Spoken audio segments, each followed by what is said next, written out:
Hi, everyone. That was an unexpected video before we came on. As mentioned, I'm Amelia Isaacs. I'm a freelance journalist and a senior reporter at Path Founders, which is a new tech publication based in London, founded by former editor-at-large of TechCrunch, Mike Butcher.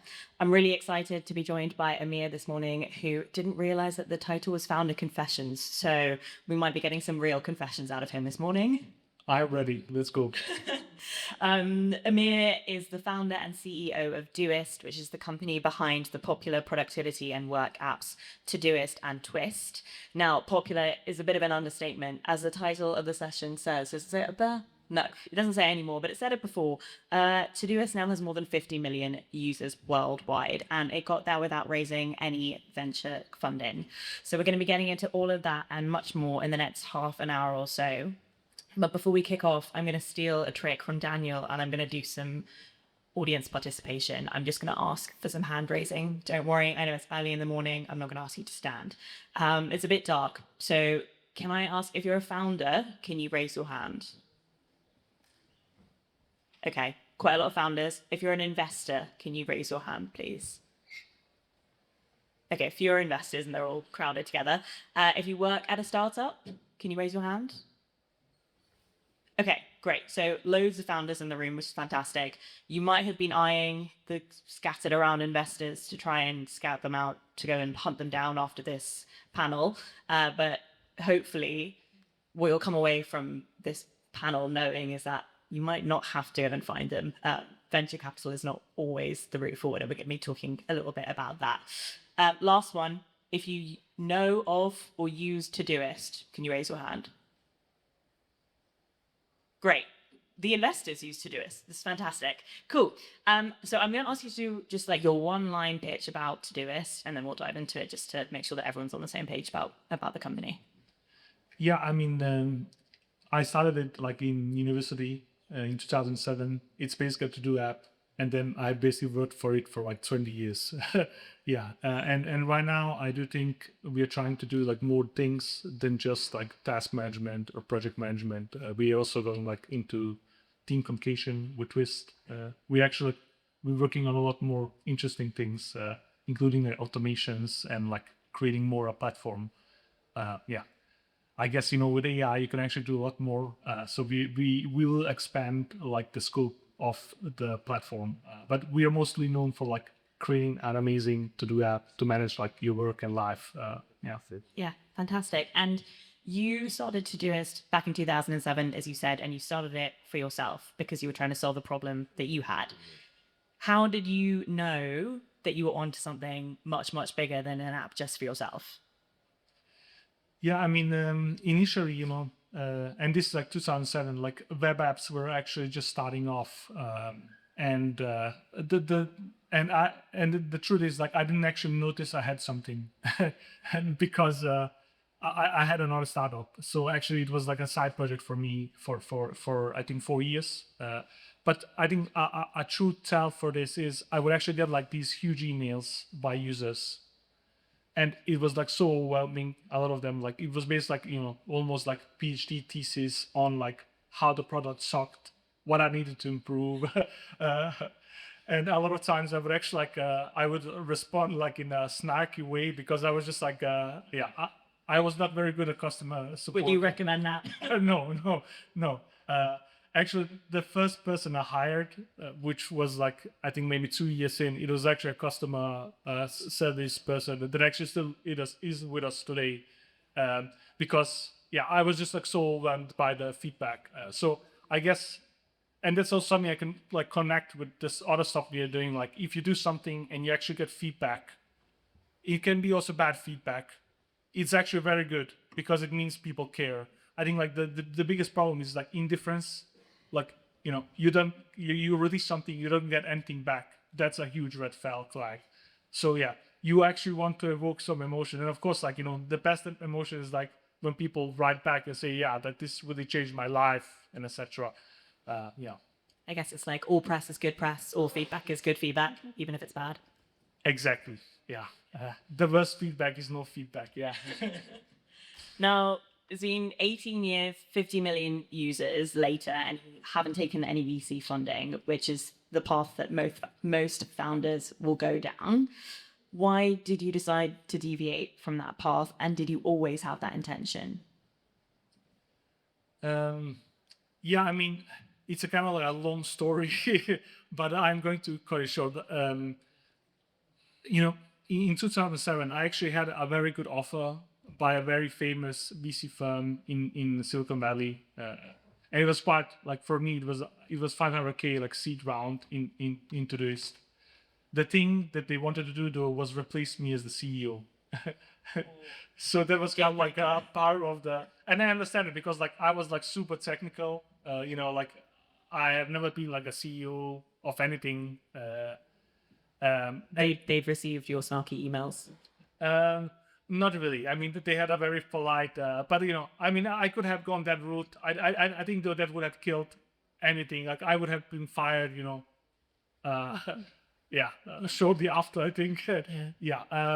And then another thing is like I did try the VC route with my first company, and I really didn't like the dynamics of that, and I really like.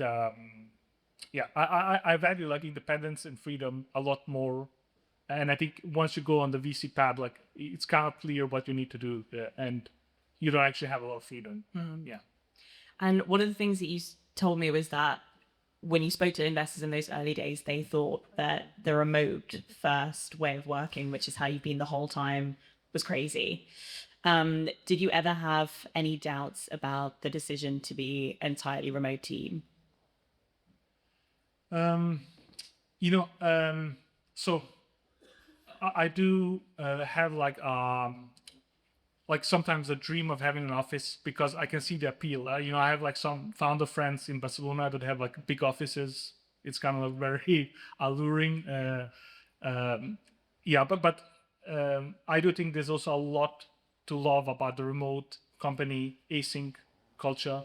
But I still don't think like most VCs understand the concept. And even right now, there's a huge pushback to go back into offices, especially in tech companies, which is kind of insane because like we should actually be very good at async and remote because we mostly work in the cloud. So yeah.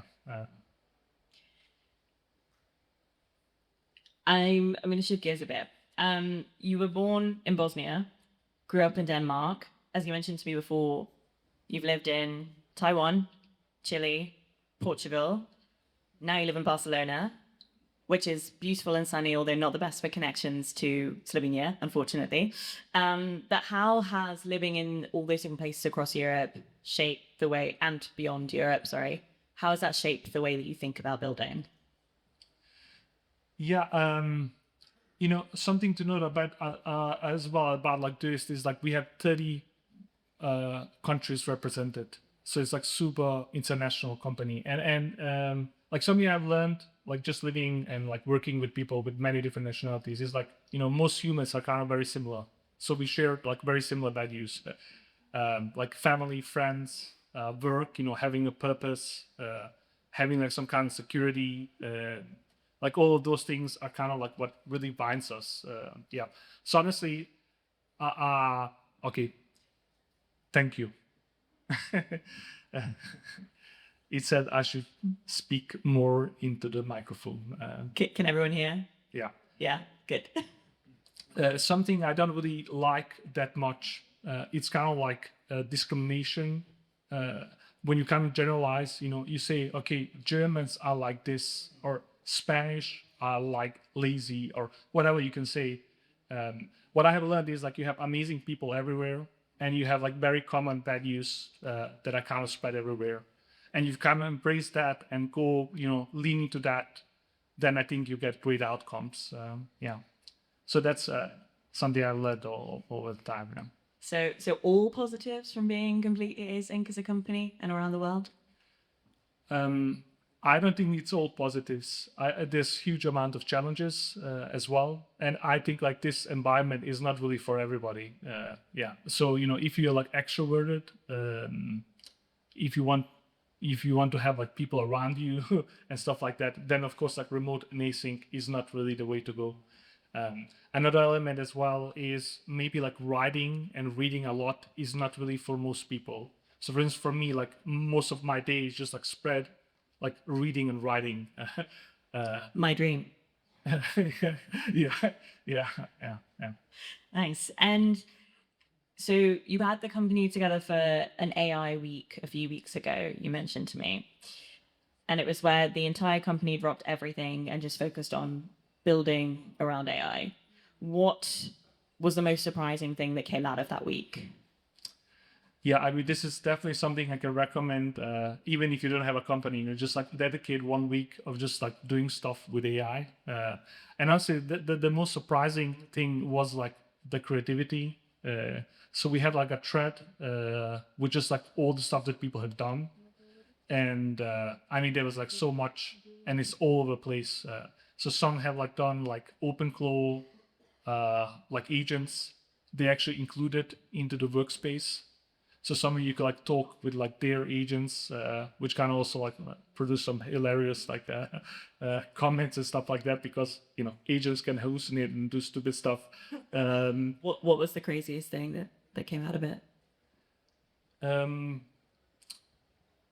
the craziest thing, I mean, honestly, there was like a lot of different like, so AI in what one was one thing. The other thing is just like people just going in and doing their own like niches.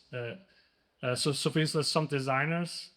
So some of our designers like care deeply about like the most small details, and including big details. But like they are really like eagles, and other stuff like always gets deprioritized.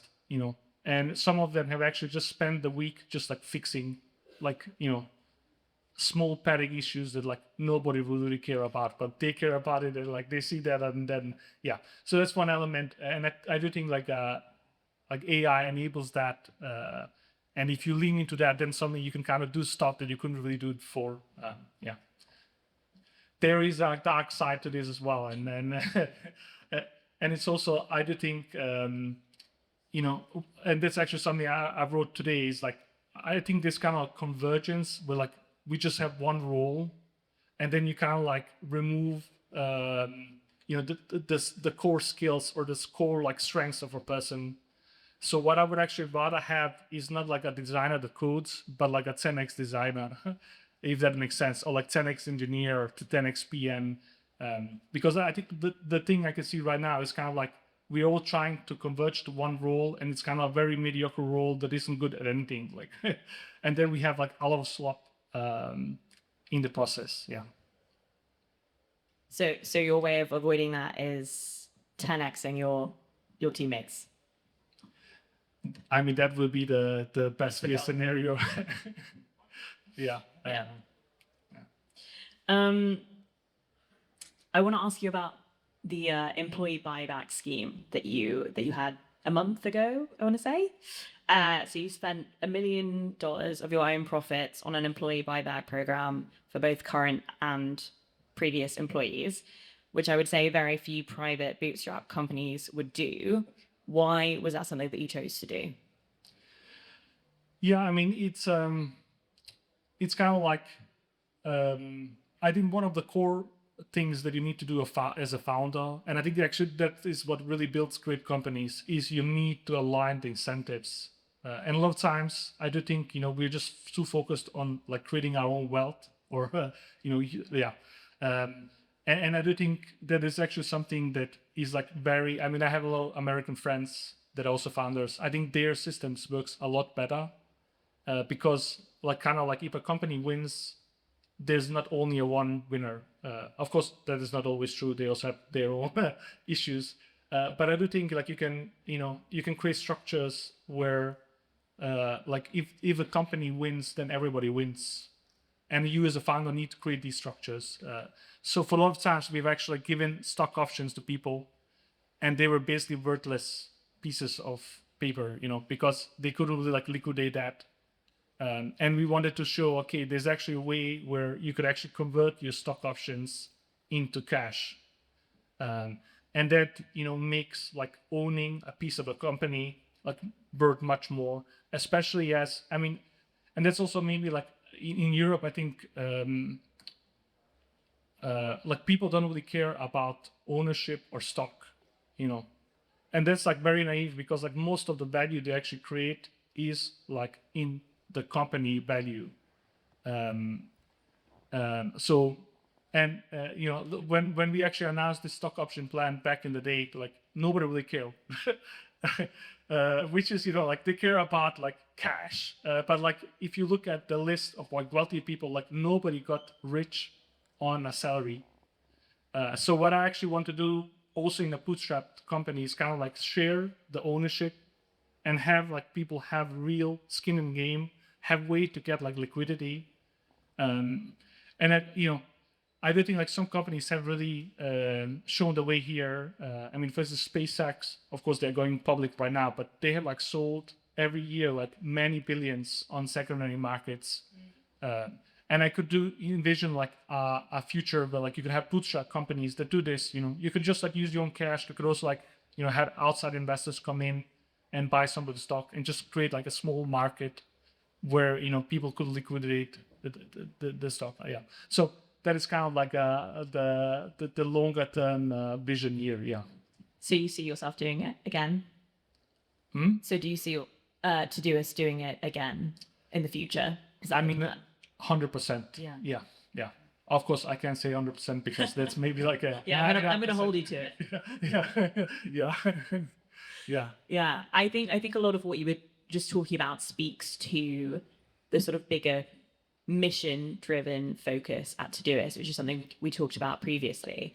And I know that when we chatted before this, you said that when you founded Todoist, it wasn't really mission focused for you. That wasn't really the big driving force, but over time, that's become really important to you.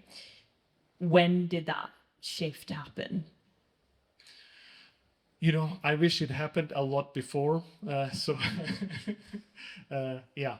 And that's also something I can see, especially now I'm kind of like helping some friends that have like sold their business. So like this business has died, they're trying to find new stuff to do. I think there's kind of like a lot of like urgency to make something that, like make a quick buck, or, just try to find like a small niche in the market. Yeah, but the issue with that is like the competition is kind of hyper in most things, and I do think like having a mission driven focus helps you a lot, especially you can do that like for many years, because most others like they are not going to do, for instance in my case, like to do apps for 10 years. That's a competitive advantage. And I do think also if you go into a market and you have like this mission driven approach and you're staying there, you know then the likelihood of success is harder. The only issue with this is like it's super hard to actually go and like push a boulder for many years without like having a lot of validation. Yeah, so that's maybe like you need to maybe have some validation, but like you should maybe not go for like I don't know, like CRM for dentist, and you don't really care about like dentist or CRMs. Like that is, you're not going to succeed doing that, even though like, there's maybe a market, there's maybe a business, because maybe who you're going to compete with is like a dentist who is like a hobby programmer who really cares about CRMs and like dentists, and they're going to beat you in the long run. Yeah. So do you have any advice then for founders who know they want to be founders but can't really figure out what that mission driven startup or focus might be? Yeah. Another thing I also learned doing this for like many years is it's like really hard to like make any kind of rules or advice actually, because like product market fit is like really hard, but maybe also like founder mission fit is also really hard. Like you can't just wake up and care about like CRM for dentist, you know. Yeah, and sometimes you also need to grow into something, but I think like maybe having like the initial curiosity. I mean, for me, like I really cared about like creating a to-do app for myself, and I really care still about that. Like, I'm probably one of the biggest users of the app over the years. So, like maybe having that like passion where you actually care what you're building helps a lot. So I would definitely not recommend like going into a market where like you are not a user, you don't really know anything about it, and you think you could do a better job or like um, yeah. But honestly, like I think it's tough. Yeah. So. Yeah. I mean, for having said that you don't want to give advice, I think that was pretty good advice. So the title is Founder Confessions, so I have to ask you to confess something. What do you think is the biggest mistake that you've made on your Todoist journey that you would undo or maybe edit? I mean, there's many mistakes being made. So, yeah, so some of the biggest mistakes we have made, and that's like looking in the, like for instance, our so, yeah, I think it will be way too technical, but I can still, I can actually still tell it because I do think it's very critical for people that are building right now. Is like tech debt is a real killer, and I do think like not like thinking things truly can really like become a huge problem. So for us, for instance, like the way we implement sharing into this was like really bad, and like unwinding that, took like many years. We lost like many people in the process, including like head of backend that burned out and stuff like that. So something I would actually maybe recommend is just thinking more about tech debt like earlier, and especially right now with all of this like AI slop going around, it's so easy to like just build stuff that you're not going like, and if things takes off like to this day, like repaying that debt becomes like a huge burden, and that slows you down because like everything, like if you have a lot of debt, you can't really move and change as fast. So for us, like we were just like stalled for quite a few years because our models were just like broken. Yeah. So that would be one advice. It's technical, but I don't think it applies right now because like people are just like, creating slops that are going to be a huge burden. Yeah. So I do think like, that could be yeah, a good thing. Yeah. Yeah, good advice for the long run. Or we Yeah. think of the long run, not the short run, I guess. Yeah. Yeah. We're going to wrap up with a few quick fire-ish questions. What do you do when you have a mental block? How do you get over it? I go for a walk. So I have like we got a dog, like a golden retriever, maybe 10 months ago. And I just go for a walk with him. And that's like incredible for just like undocking yourself. Yeah.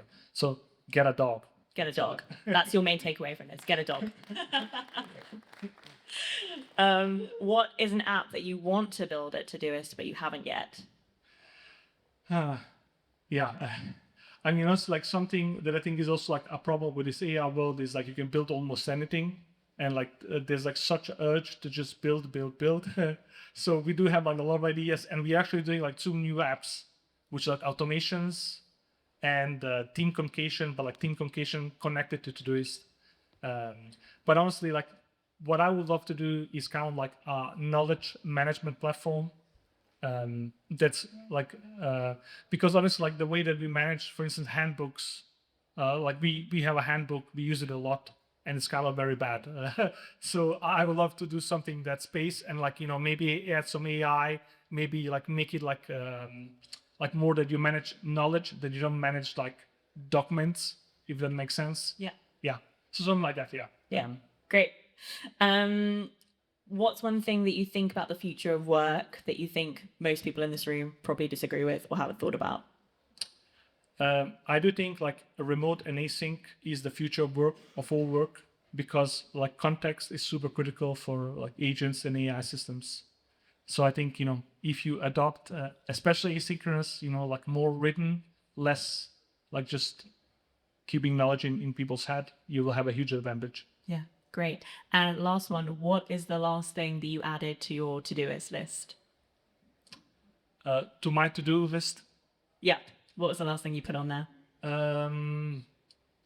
So I think it's a bug yesterday, Matt. I had to to look into a bug that somebody reported. So Okay. yeah, Great. yeah. Thank you so much. Can we have a round of applause for Amir, please? Thank you. Media. Thank you very much, Amir.